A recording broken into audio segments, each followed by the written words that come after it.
Hello, my name is Adam Long and I'm a board director with the National LGBT Federation and I'm joined by the Taoiseach Leo Varadkar for our Pride Series interviews where we discuss, I suppose, all the major legislative priorities for the community and Pride Month is an appropriate moment to do that. So Taoiseach, can I welcome you to our series and wish you a happy Pride. Thank you. You're very welcome to Government Buildings. Thank you very much. Pride. Thank you very much. So I suppose without further ado, we'll get into what's a very busy kind of agenda, if you like, a list of priority issues for the community. Perhaps a good kind of place to start would be hate crime. Because of course we know, unfortunately, that there has been kind of a worrying increase, or reported hate crime increase, in recent times, and then the figures bear that out. And of course the legislation was passed in the Dáil by quite actually an overwhelming margin, I think 110 votes to 14.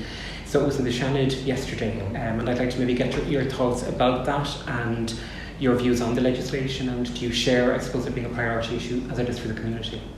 Yeah, very much so. When this government was formed, now back in 2020, in the middle of a pandemic, we had to agree a programme for government, and updating our legislation on hate, on incitement to hatred and hate speech and hate crime was part of that, and has been really advanced now by Minister Helen McEntee, one of my colleagues in the Department of Justice, and Minister Harris for a period when she was on maternity leave. It's now in the Seanad, and not sure you saw one of our senators, Barry Ward, making a very strong speech there yesterday. Really, bullish, I think. Yeah, it was great. It was really dispelling the nonsense that's being put out there that this is somehow a restriction on people's freedom of expression. That's protected in the Constitution, it's protected by the European Convention on Human Rights, it's even protected in the bill. So it's not about that at all. People can think what they like and have whatever opinions they want. It's when that turns into actions that harm other people, that's where the state takes an interest, and that's where the criminal justice comes in. And essentially what it means is, for example, if somebody is assaulted or somebody is harmed, but it can be proven that that's motivated by homophobia or racism or misogyny, for example, that puts a different characterization on the crime and can mean that there is a stiffer penalty.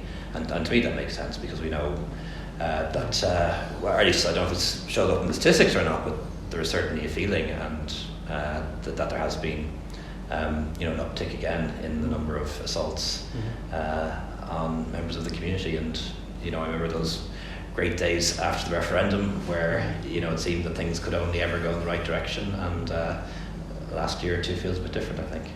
I think you're right, actually, and it is unfortunately borne out in the figures. There was a 29%, almost a 30% increase. These are official Garda figures. Now, of course, that was across the minority communities, but yes, all were up. I think that's quite a significant increase, and of course, that's only the tip of the iceberg, because it's widely acknowledged that this is a crime that's vastly underreported. Again, the research would bear that out. So I suppose, yes, there can be a danger sometimes that these debates are kind of conducted in a very abstract or kind of theoretical way, whereas certainly in the LGBT plus community and surveys that we've commissioned, Burning Issues 2, for example, as far back as 2016, even then post-marriage equality, having specific hate crime legislation was actually the leading priority. So I think it was unfortunate in that debate that some obviously were saying that the matter had been rushed. It certainly doesn't feel that the issue has been rushed from the LGBT or from the minority community. Yeah, from our point of view, as a government, it hasn't been rushed. Like we've followed the full legislative process, with the committee hearings, Dáil debates, Seanad debates, no guillotines. Sometimes we do have to rush things for good reasons, but this isn't one of them. If anything, it's overdue. Absolutely, I think that bears out in the research and the findings. Both the uptick in the attacks, but also what the community is kind of prioritising. What we're hearing is a very important issue. I think the Seanad debate, certainly there was kind of many perspectives raised, but it's also interesting actually on the same day there was an Amórach research opinion poll which was commissioned by the European Centre Against Hate in University of Limerick.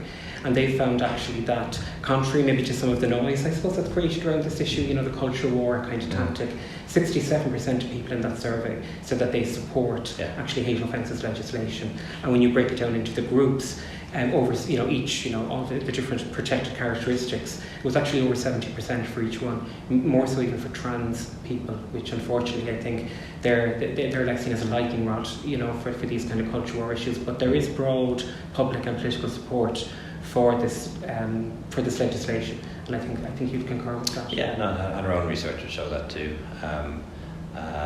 And even kind of while it is an issue, there are campaigns on against it, and that's okay.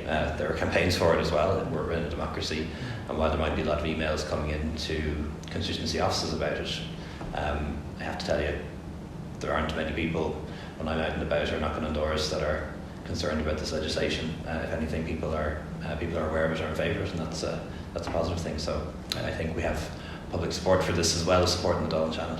And I think actually a lot of people are surprised we don't have hate crime legislation, because we are very much an outlier, of course, in the Western world in not having any hate crime legislation to speak of. Of course, incitement to hatred being a related but separate issue, and the 1989 Act is going to be repealed now, because I suppose it's outdated, really, isn't it? And it's in an online world in particular, and I'd be keen to get your views on that. Maybe kind of the online kind of hate element, is that something that we need to, that's covered in the bill, and that's covered also in the online safety bill? Yeah, look, it does worry me. I'm a big fan of social media. I use social media. It's a great way to connect with people, a great way to keep in touch with people, and it definitely, I think, does more good than harm in the world. But it's also media that is unmediated, and that's I think what's different, is while it allows people to connect, it allows not very nice people to connect with each other who previously would have found it hard to do so, and also as well as that, because there's very little mediation or moderation, a lot of harmful content is available online and then is amplified online, and that's something that's going to be very hard to regulate. It is the World Wide Web.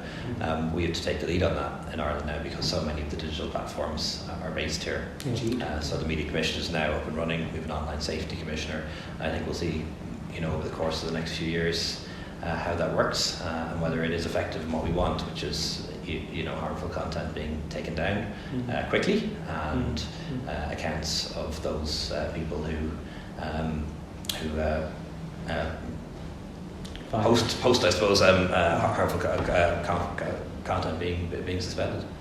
And I think it's really in that enforcement, because I know when we spoke, I think 2 years ago, we talked about the Wild West nature kind of the online world, and it's certainly not about censorship, but it is about a very powerful medium, I suppose, being held to the same standard in many ways as traditional kind of mainstream media is. And of course it's transnational, obviously, so you work with our European partners, but it is about that kind of level playing field, isn't it? It's about that, but it's also about a culture of tolerance. People are allowed to have different opinions, and people are allowed to have opinions that you don't like and you don't agree with it. And there is a tendency, I think, in the world, to kind of shout at people or demonise people who don't share your views, and that can work in lots of different directions. So I think that's something we have to think about and talk about as well. And I suppose legislation eats culture for breakfast, I think. Well, actually, just even going back to the Hate Offences Bill, I think it's one part, isn't it? It's a vital part of the response to, let's say, the emboldening of hate and extremism that we have seen in our society. There's no question about that. I don't think it's grown necessarily, but it's been emboldened, if you to appreciate that distinction. Okay.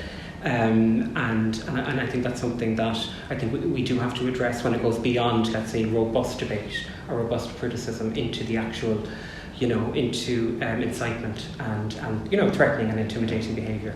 I think that's something that but obviously the law is one way to deal with that, and I think you'd agree that we also need strategies, in society more generally, in terms of combating that through education, through a whole of society approach, because I think there is, fair to say, Taoiseach, and I'm sure you pick up on this as a member of the LGBT plus community, there is an unsettling feeling, I think, that has set in, and we can't ignore that, and I think that's something that, and I think a lot of it, and I'll get your thoughts on this, and I think some of it was in the debate actually yesterday, not so much in the Dáil but in the Seanad, where it felt on some occasions that the actual bill it was a proxy debate, if you know what I mean, in terms of other issues that were not at all in the bill or linked to the bill, but it was being used to kind of amplified those issues, which was unfortunate because it wasn't in the bill. Yeah, we've a few of them going on at the moment, not least linked to migration and a few other things.